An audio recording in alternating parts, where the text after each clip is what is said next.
Hi everyone, Bill Duvendack here, and welcome to 2024. We've taken a few months break from the monthly astrological preview video. A lot going on behind the scenes with regards to, basic life stuff. But that also includes administrative stuff, technological stuff, blah, blah, blah, blah, blah. So if you've been missing it, we're back. If you have not experienced this before, Adam Knox and the Cult of You like to do this to give you a month preview of what's coming up astrologically. So you might want to bookmark this. Make sure you click like, subscribe, and share. And you can refer to it through the whole month. So without further ado, let's get started. And like so many months, really the story does not begin on the 1st. It begins on the 31st of the month before, and in this case, it's the 31st of December, also known as New Year's Eve. Why does it start there? Well, glad you asked. You see, Mercury is retrograde right now, as is Jupiter, and on New Year's Eve, both of them begin stationing direct. Now, a stationing period is not a retrograde period, so it's not about internal growth, but it's also not direct either, so it's not about forward momentum and progress. It's a little bit of both. So when you have planets stationing, it really does mean anything can happen. It can be internal reflection, it can be forward motion and progress, but the number one thing you can count on is that it's going to be the unexpected. So all of you that like going out for New Year's Eve, you may want to think twice. Mercury is the planet of communication, but also travel and manual dexterity. Jupiter is the planet of beneficence. It is the planet of prosperity, spirituality, learning, lessons, teaching, etc., etc. It's known as the Great Benefic. So when it's kind of doing odd things, you might not get the lucky breaks that you would normally get. Now, we've also got Venus squaring Saturn on the 1st, which is happening until January 4th. So you may find that your romantic situations do not line up with your spiritual situations, or perhaps you've been stifled too long from telling the truth, and now it's time that it comes out, and people may suffer for it. That's part of Saturn, is lessons and karma and settling things up.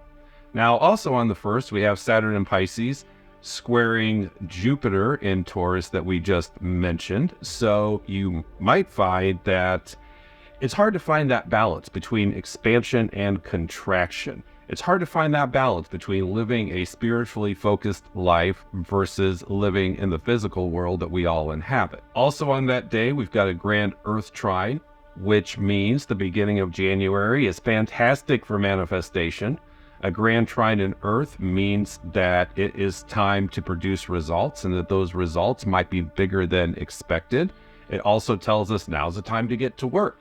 So for those of you that are self-employed, you were thinking of taking the 1st off, probably don't want to. If you work for someone else and they give you an opportunity for extra hours on the 1st, take them. It's a good day for that. Now, the work that you do, keep in mind, it's January 1st. It's the first day of the year. This work is laying the foundation for fruits of your labor later this year. Also on the 1st, we've got the Sun in Capricorn squaring Chiron in Aries. That's going to be in effect until January 7th. So you might find that as much as you try to push ahead and move forward in your life, that it triggers internal wounds that have to do with self-confidence and self-esteem and self-worth. We've also got that Mercury that's stationing direct, trining the North Node retrograde in Aries, which tells us that the more that you work with those mercurial things that I mentioned earlier, the more you are actually creating positive spiritual growth going forward. We also have Mars in Sagittarius squaring Neptune in Pisces. That's going to be going on until the 4th as well. And what this tells us is that if you're distracted while driving, you might pay a price. If you are focused on telling the truth, make sure you tell it in a detailed, specific way, not with long, winding stories that nobody wants to listen to. Yeah, I said it. Sometimes when people tell me a story to illustrate a point, the story takes 10 minutes, the point was 30 seconds. What? No. Get to the point. Time is money. On the 2nd, we've got that moon in Virgo trining Pluto in Capricorn. So it's a good day to communicate the changes that you want to make for the upcoming year, whether it's to spirit, any gods or goddesses that you work with, or even just communicating it to yourself. And that includes writing it down, not typing it out, writing it down, because the subconscious learns through writing. We've also got a grand Earth trine, which is still in effect, same planets as the day before, but that moon in Virgo is also opposing Neptune in Pisces. So you might find that even though you want the emotionally feel-good stuff, that now's not the time for it. Now's the time to put the emotions, put spirituality to the side, and get to work. There's also a mutable sign T-square on the 2nd. This is happening between the moon in Virgo, Mars in Sagittarius, and Neptune in Pisces. A mutable T-square means there's going to be challenges in the air for the 2nd.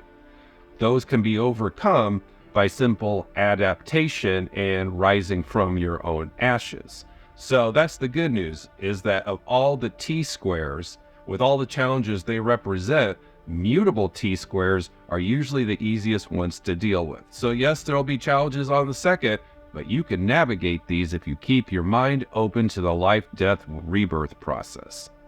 Now, on the 3rd, Mercury finishes stationing direct in Sagittarius. Mercury in Sagittarius is not a happy placement. Mercury likes to be diplomatic. Sagittarius likes to be direct. So you might find challenges in communication, and again, pay attention to travel. Also on the 3rd, we've got the moon in Libra sextiling Venus in Sagittarius. So it's a good time to make peace with others. It's a good time to make peace with yourself. It's a good time to enjoy the fruits of love if they're in your life, whether it's romantic or self-love.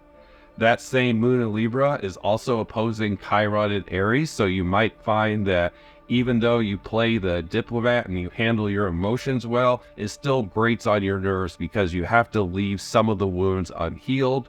Or perhaps the healing process is not what you thought it was going to be, therefore it kind of rubs you the wrong way.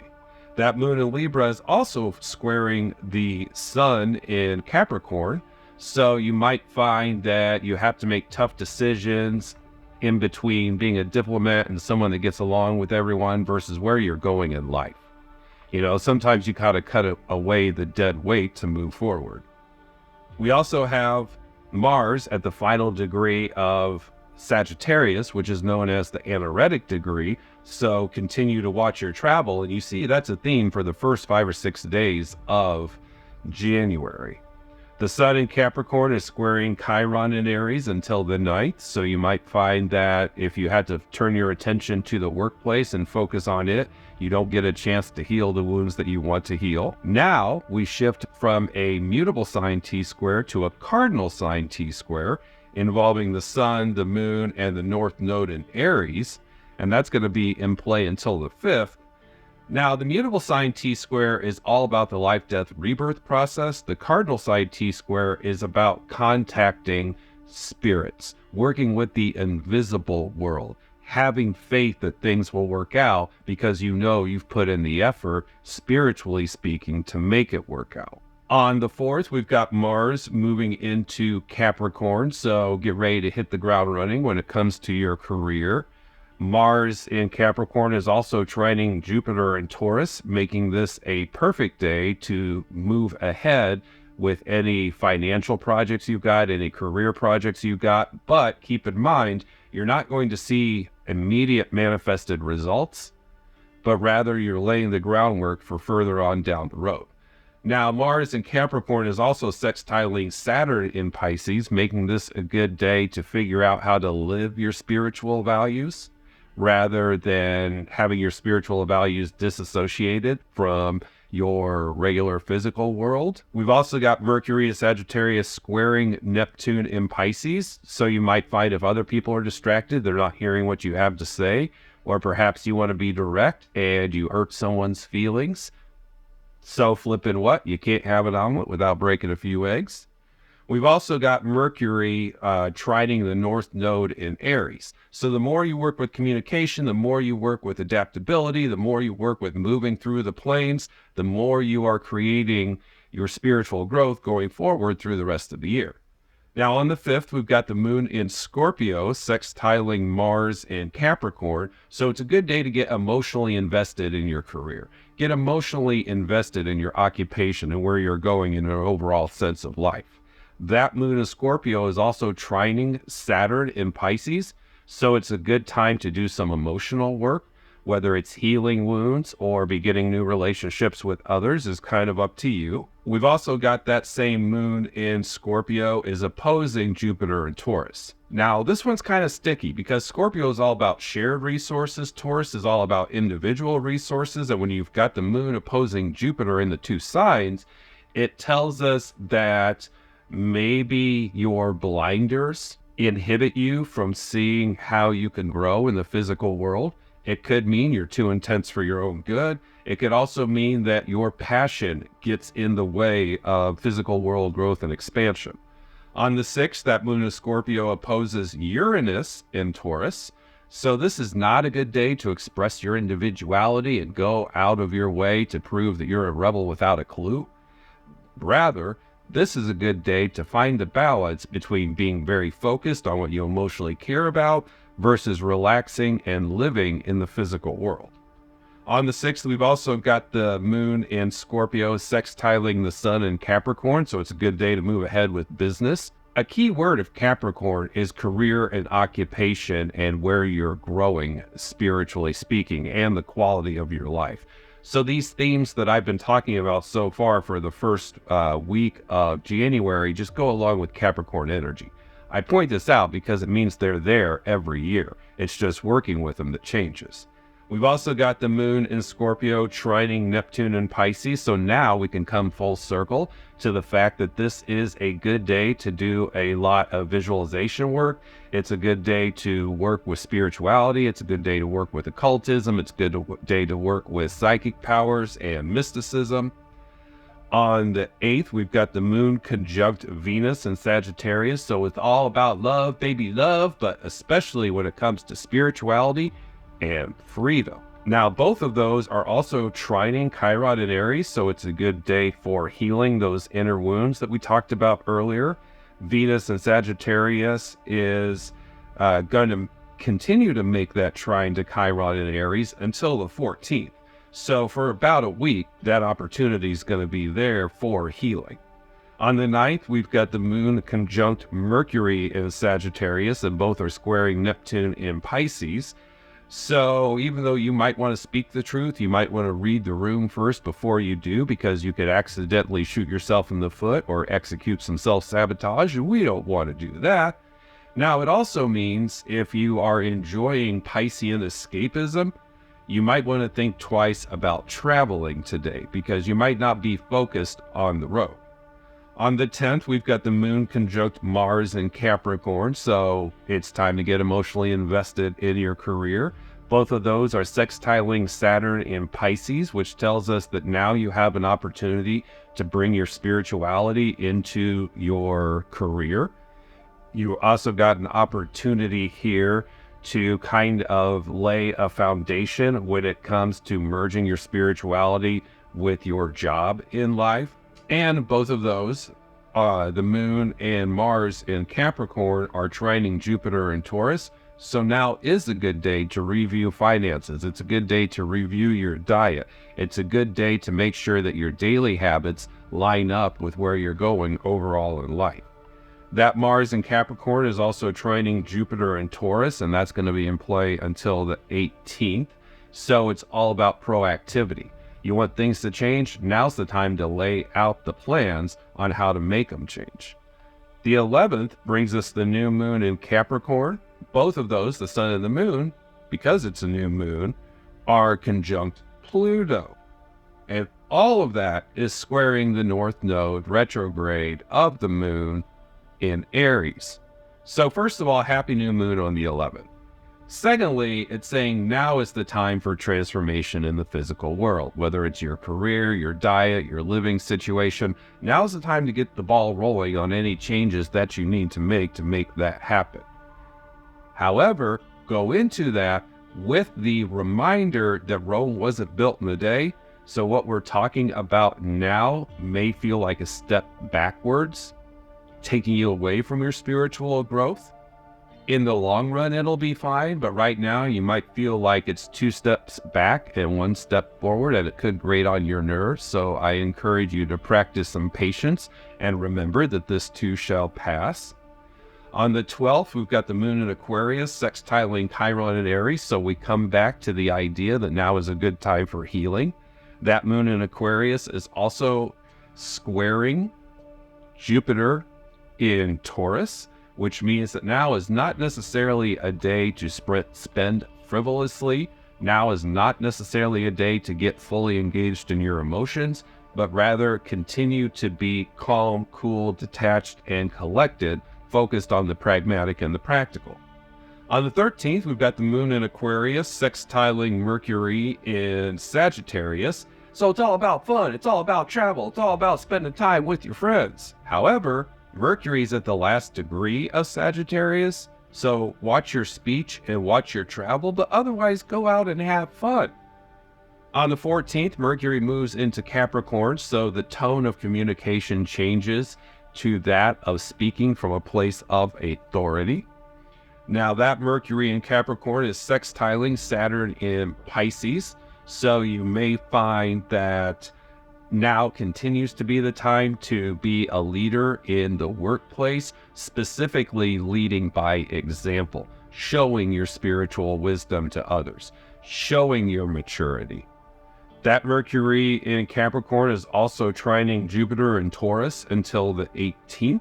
So the more that you communicate in the workplace with bosses and coworkers, the more you might find you open up a door to increased prosperity, financially speaking, on down the road later this year. And Venus in Sagittarius is trining the north node of the moon retrograde in Aries, which means that this is a day where you might find your romantic life help speed your spiritual growth. Being honest might help feed your spiritual growth. On the 15th, we've got the moon conjunct Neptune in Pisces, which means it's a great day for meditation. It's a great day for psychic work and spiritual work. It's a good day to indulge in your imagination, but it could be too much of a good thing, and you might get carried away into delusion land without realizing it, so be careful with that. The sun in Capricorn is sextiling Neptune in Pisces, so it's a good day to say, here's my vision for the future. These are the steps I've got to take to make it happen, and now's the time to take those steps. Venus in Sagittarius is also squaring Neptune in Pisces, so this is a word of warning, which is saying in your quest to be honest, don't forget to be compassionate. Don't forget to be spiritual. A lot of people in this day and age put the emphasis on brutally honest, but let's face facts. Many times being brutally honest is an excuse that an asshole makes just to be an asshole. You can be diplomatic honest. I know some people out there have problems with that. Don't know what to tell you. Grow. That's what we're all doing. On the 16th, the moon in Aries is squaring Mars in Capricorn, so your temper might get the best of you. Your impatience might get the best of you, especially in the workplace. The moon in Aries is conjunct Chiron in Aries, so you might find that some of your internal wounds that we've been talking about get exposed and rubbed wrong.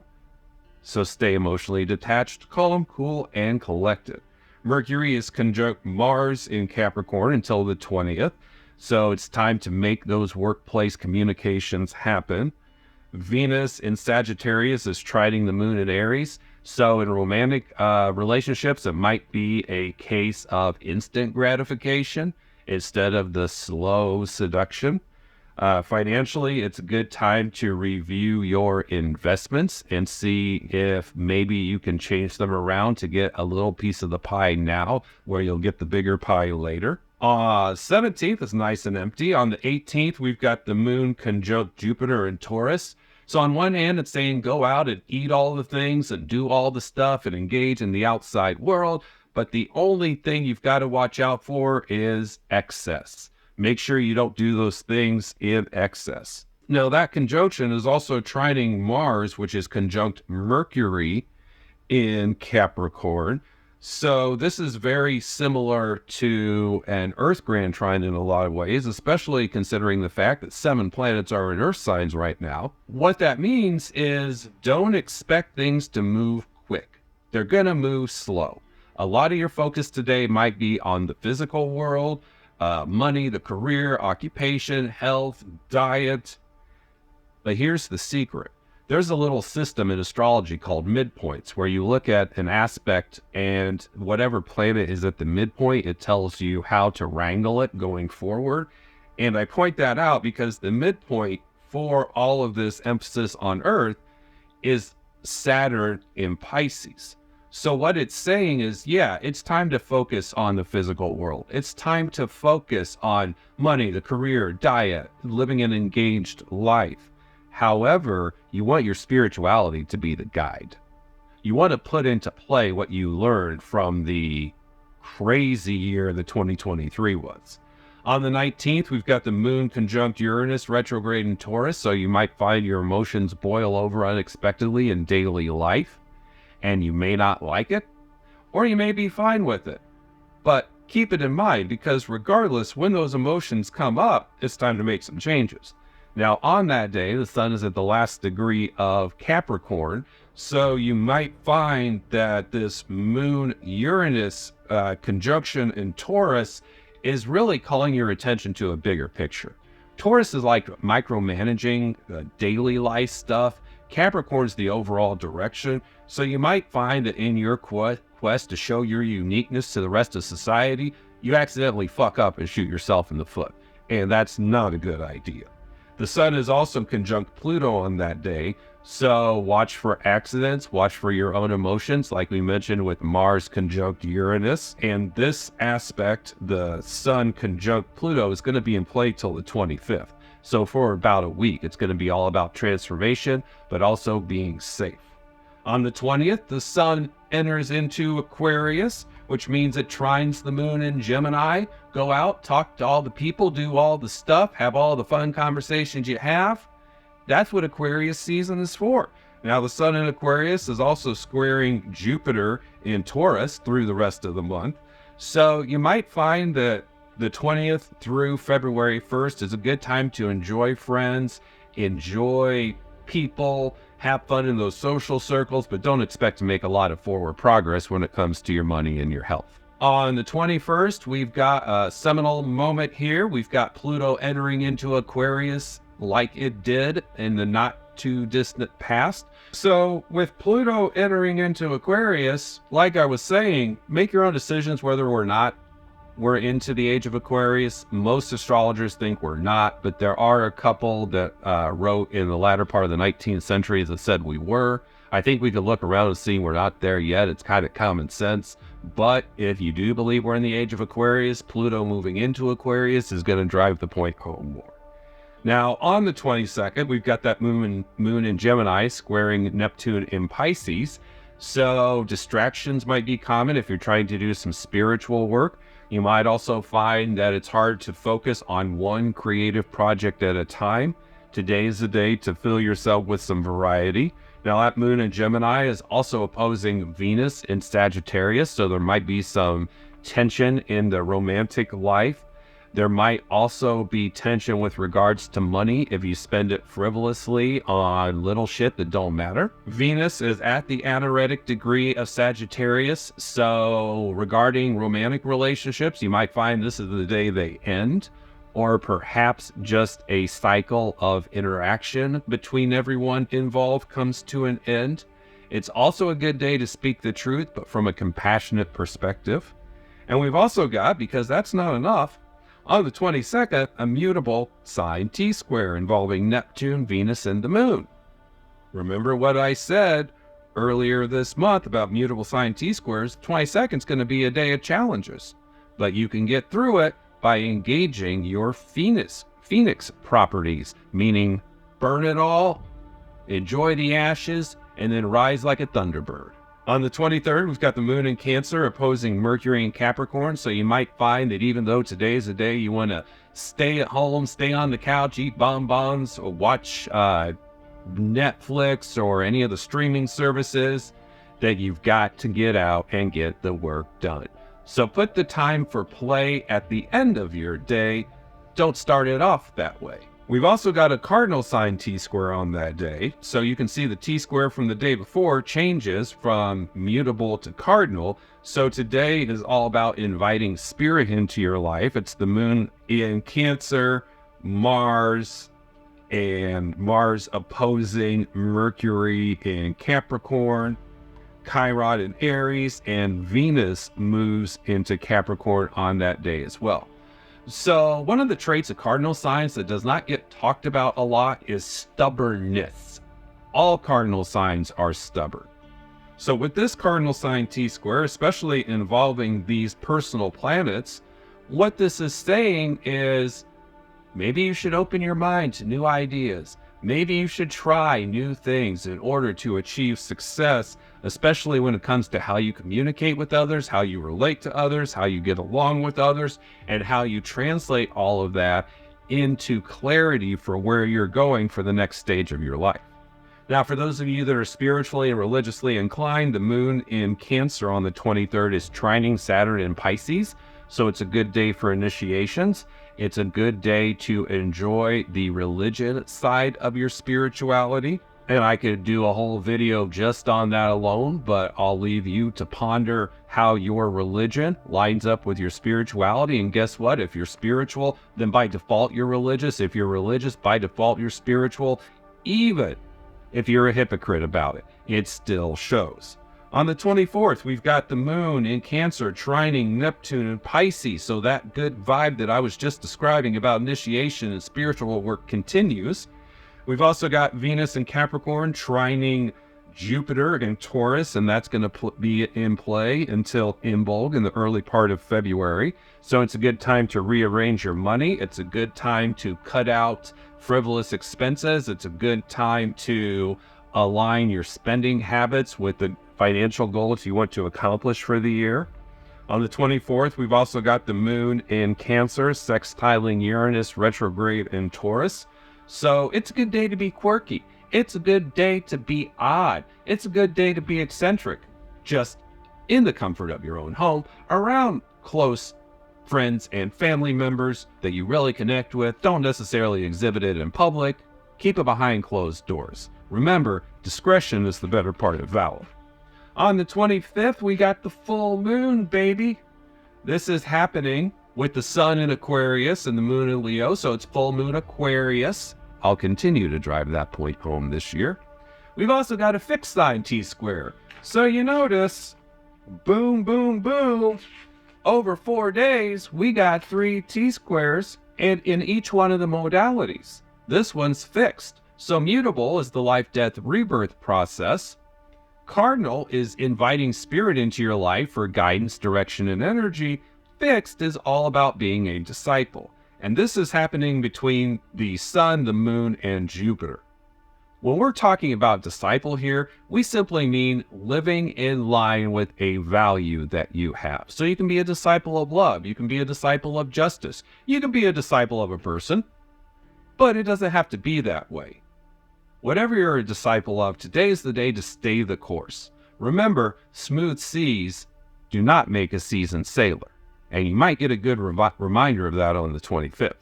On the 26th, we've got the moon in Leo trining Chiron in Aries. So it's a good time to use your creativity to accrue internal healing. It's also a good day that if you put your changed or healed practices to work, you get the encouragement you need. You get the lucky breaks that you need. We've also got the moon in Leo squaring Uranus, which is now stationary direct in Taurus. So in your quest for self-aggrandizement or creativity or even optimism, you might find that you have to dial your own individuality back in order to achieve success. But then you go to another place and you got to put that same individuality on display. That is an example of Mercury stationing direct. Sometimes you've got to be your own inner rebel and rebel against the self. Other times you have to pick and choose throughout the day how you're going to behave in certain situations because not all situations in life are the same. For example, you might have to be conservative in the workplace, but then you can let it all hang out at home. Or maybe one job you have to be conservative and the other job you get to be a little bit more liberal. Only you know, because it lines up with what's going on in your life. But I pointed out because Uranus is stationing. Watch your internet usage. Be careful around electricity. And if you have to do some public speaking on that day, be prepared for problems, not just with the electrical, technological side of it, but also with your message not getting through to your audience. Now, the 28th, I'm going to hit quickly, and then we're going to circle back to it. On January 28th, we get a profound opportunity brought to our door. On the 28th, Uranus is done stationing. So what that means is that all the planets in the solar system that are significant are direct until March 31st. For those of you that have been following my teachings for a while, you know what this means. This means from January 28th to March 31st, there is a window of opportunity for you to move forward, full steam. Devil may care, let the cards fall as they may. Now is not the time for inner reflection. Now is not the time to deal with a lot of inner turmoil. Now is the time to get your ass to work. And that's me too. I got to get my ass to work. Now is the time to say whatever I plant as far as seeds of intention for the upcoming year, this is the time to do them because they will come home to roost later in the year. Now, on the 28th and the 29th, circling back to the first part, we have a grand trine in Earth signs. You notice how the point is driven home from spirit and the cosmos. The 28th says, hey, all the planets are direct, and then with that grand trine in Earth for the 28th and the 29th, it's like spirit, or whatever you want to call it, saying, okay, you've got your window of opportunity with all planets direct, hit the ground running. Fortune favors the brave. Carpe diem, or if you work nights, carpe noctem. But either way, carpe, carpe, carpe.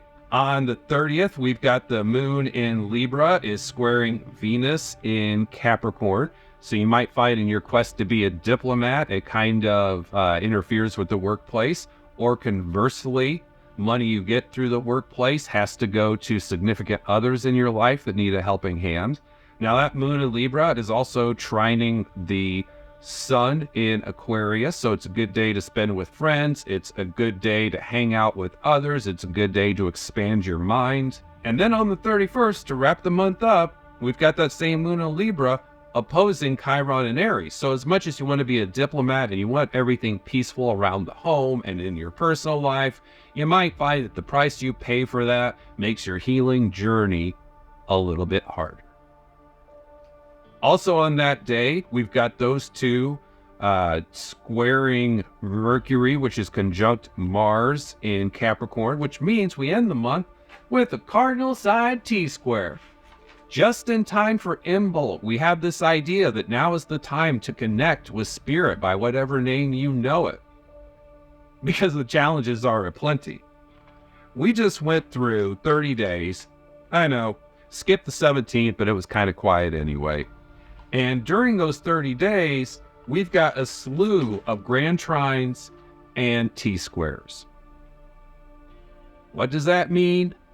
It means potential. If you're not ready to hit the ground running January 1st, don't really know how the rest of the calendar year is going to go for you. Because if you're not prepared, you're going to miss some opportunities early on. If you're still suffering in that hangover from 2023, then you can consider January the slap in the face back to reality.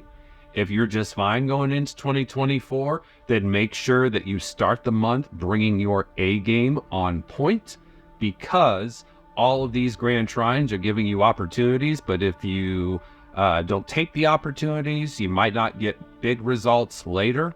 And with the T-squares, it's saying, oh, you can't do the same thing you did last year. This is a different year.